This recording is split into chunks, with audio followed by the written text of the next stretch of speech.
Mesdames et messieurs les jurés, oubliez tout ce que vous avez déjà pu voir à la télévision ou au cinéma. Aujourd'hui, il n'y aura pas de témoins surprises, pas de nouveaux suspects de dernière minute, et personne ne fera de révélation choc à la barre. Parce que cette affaire est très simple.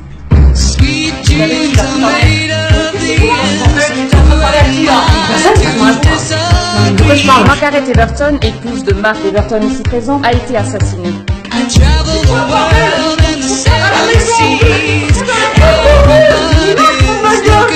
Margaret était un très bon professeur, adoré par ses élèves. Mais Margaret trompait son mari.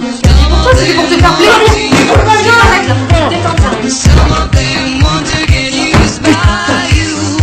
Un soir, Mark l'a découvert. Il est devenu fou de rage, littéralement. La voisine, agacée par ce tapage nocturne, a appelé la police. J'ai appelé la police. C'est mes voisins, ils font du bruit tous les soirs. J'ai mal à la tête. Faut vraiment que vous veniez là tout de suite. Et quand le policier est arrivé sur les lieux, il a trouvé Margaret morte.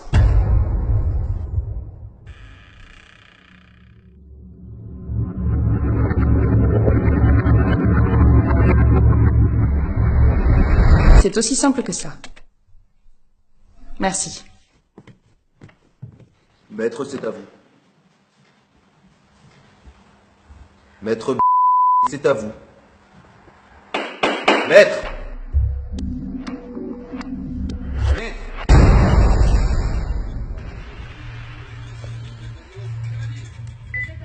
Conseiller Everton, vous devez le perdre. Votre client Mark Everton doit être reconnu coupable. Si vous gagnez le procès, s'il est acquitté, je vous jure que je vous mettrai une balle dans la tête. C'est compris? La vitesse de propagation, Marie. C'est compris? Je suis aveugle, je ne suis pas sourd.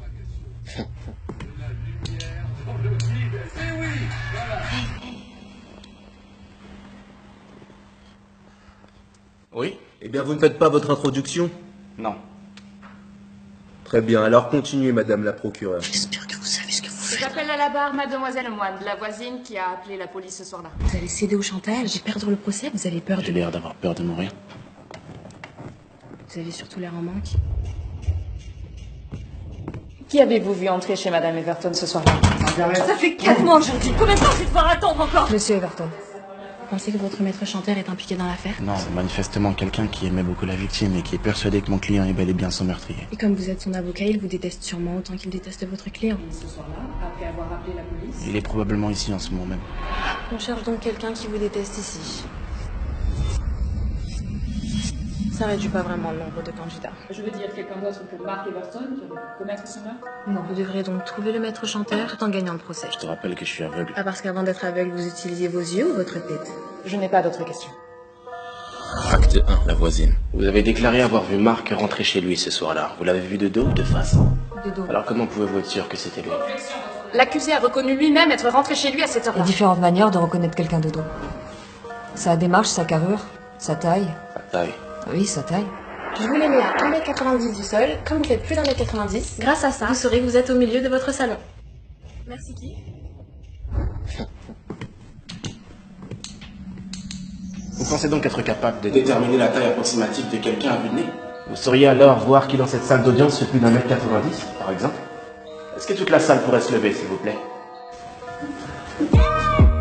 Quels sont ceux qui font plus d'1m90? Dernière rangée, le garçon à la 3e place en partant de la gauche. 5e rang, première place à droite. Et la jeune femme tout devant à droite. Elle doit faire plus d'1m90 grâce à ses talons. Elle a bon? Elle a bon. Pas pour moi. Merci. Plus que 3 maîtres chanteurs potentiels. Et c'était votre seule question?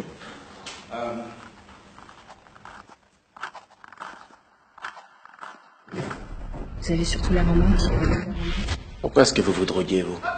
Je reformule. Est-ce que vous vous droguez? Qu'est-ce que ça vient faire dans ce procès? S'assurer de la crédibilité du témoin. Objection rejetée. Répondez à la question, s'il vous plaît. Pas souvent.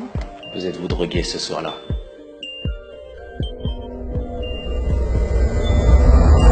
Oui. Mais c'était après avoir appelé la police. Votre déposition s'arrête au moment où vous avez appelé la police. Qu'avez-vous fait après? Après vous être drogué. Je me suis endormie. Vous êtes endormi. Mon client déclare être sorti de l'appartement après la dispute, sans sa femme seule, pour ensuite remonter et la trouver morte. Margaret! Margaret, putain! pensez-vous? Je vous ai dit tout ce que je savais. Je vous crois, mais vous avez-vous confiance en votre mémoire sous l'emprise des stupéfiants? Rien ne nous dit que vous ne vous êtes pas drogué au point de ne plus avoir conscience de ce que vous faites. Rien ne nous dit que vous n'êtes pas sorti de chez vous après que le mari soit sorti. Vous n'êtes pas allé voir cette satanée voisine qui vous tape sur les nerfs à se disputer avec son imbécile de mari tous les soirs et qu'à cause des drogues, vous vous souvenez de rien. Vous pouvez faire moins de bruit, s'il vous plaît. J'ai mal à la tête, j'ai appelé la police. Peut-être que dans votre état second, vous n'avez pas aimé le ton de cette satanée Je voisine. suis fatiguée, retourne ma voix au calme. Alors avant que le mari ne revienne, vous êtes rentré chez vous, mais après l'avoir poignardé.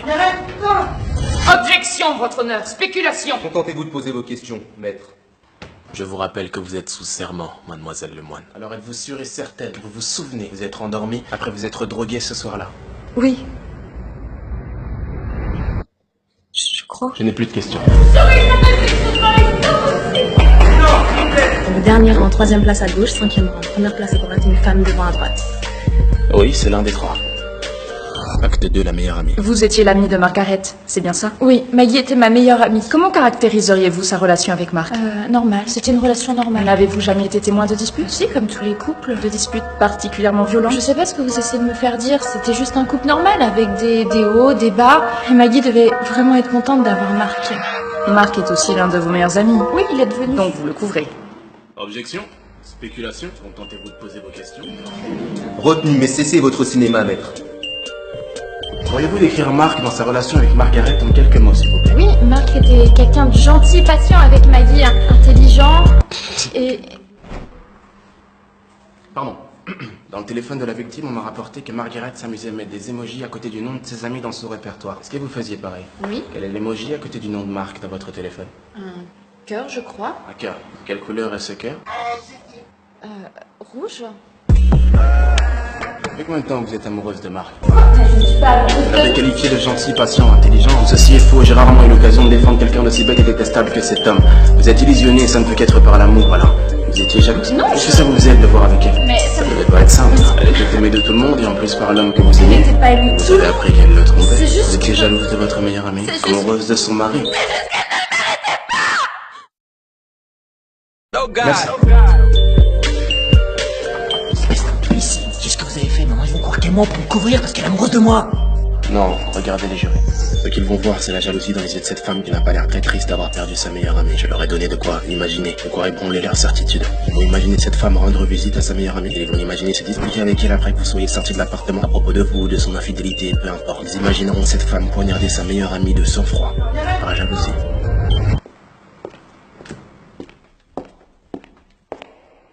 Plus que 2 maîtres chanteurs potentiels. Vous en avez éliminé un sur les 3? La femme du premier rang. Et la jeune femme, elle doit faire plus d'1m90 grâce à ses talons. Ça peut pas être elle, j'ai entendu ces talons. Ah oui, évidemment. Ah, me regarde pas comme ça.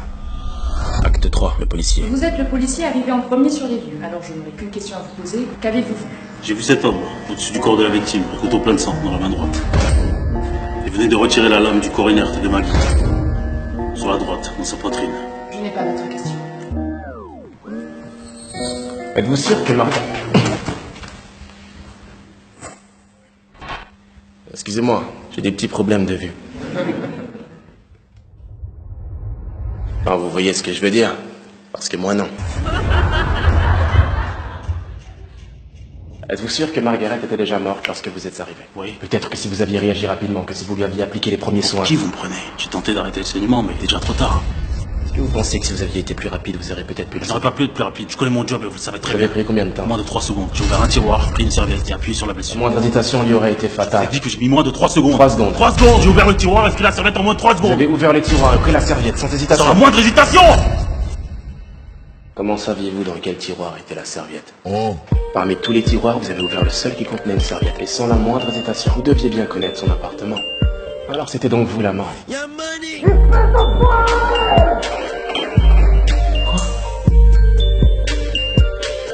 Ça m'a étonné quand vous avez appelé la victime Maggie. Du corps inerte de Maggie.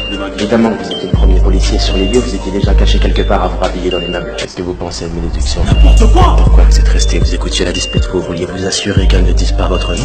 Je comprends, il en va de votre réputation, de votre boulot. Vous dites n'importe quoi! Vous aurez balancé tôt ou tard pour sauver son couple, et vous le saviez alors. Avez-vous attendu que le mari sorte pour y retourner et faire taire Margaret à tout jamais? Si vous continuez à dire n'importe quoi!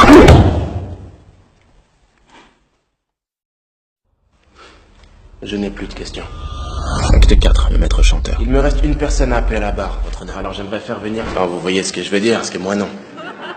L'homme assis au 5e rang, première place à droite.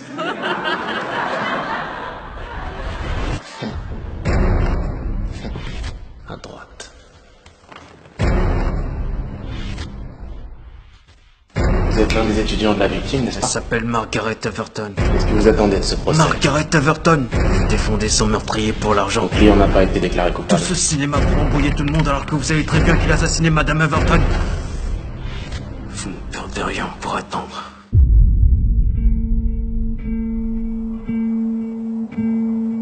Avez-vous envisagé l'éventualité que Margaret Everton se soit suicidée? Quoi? Elle venait de perdre son mari et bientôt ses amis, sa réputation. C'était votre professeur, vous l'imaginez forte et intelligente, mais peut-être qu'elle était assez vulnérable pour se donner la mort. Vous allez beaucoup Elle était trop déjà loin. infidèle, elle aurait très bien pu être faible.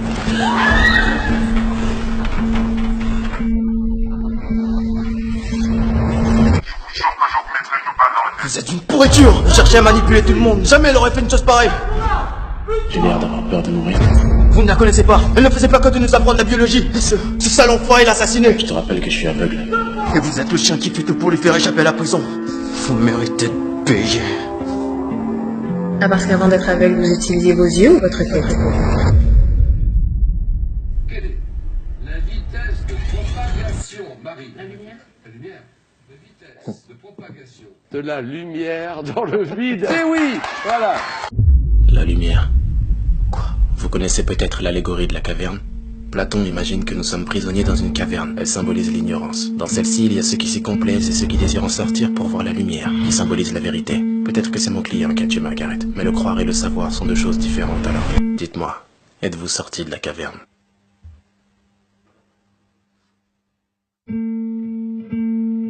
Bouge pas. Reste tranquille.